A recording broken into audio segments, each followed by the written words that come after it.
Of course, fire suits are the norm for drivers, crews, and in this case, the IndyCar safety team.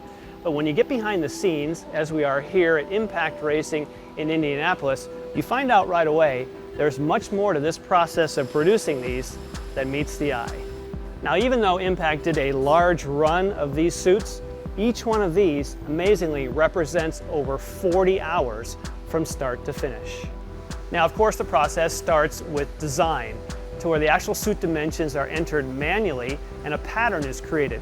Now, from that pattern, it's turned into what's known as a vector file that's sent here to a CNC or computer-controlled pattern cutter.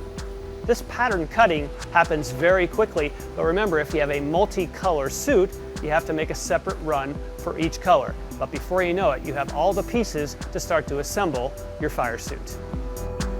Once the panels are cut, the next stop is embroidery, and that is a very lengthy process. This Halmatro Safety Team logo, although it doesn't look complex, it represents 67,000 stitches. That'll take about an hour and a half to complete just this one panel. This is a two-head machine, meaning that you could embroider two panels at a time. But typically when crew suits are done, they do 12 at a time. So this is a 12-head machine, meaning you can lay out a dozen panels and do them all at once. On top, you can see by the variety of colors of thread, the designers are only limited by their own imagination. Once the suit is cut and embroidered, that is the end of the computer process. Everything else from here is done by hand on a sewing machine. This is the outer layer known as the sateen Nomex, and that is hand sewn together with the inner layer, which is a honeycomb Nomex style. Now, it is done in a quilted fashion for a purpose.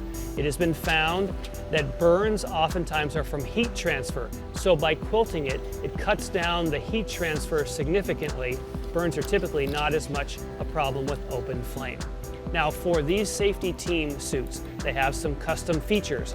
These pockets, for example, on the legs are easily accessible for seatbelt cutters and things of that nature. And in case of an emergency, they have a special pocket up here on the left shoulder for a breathing tube.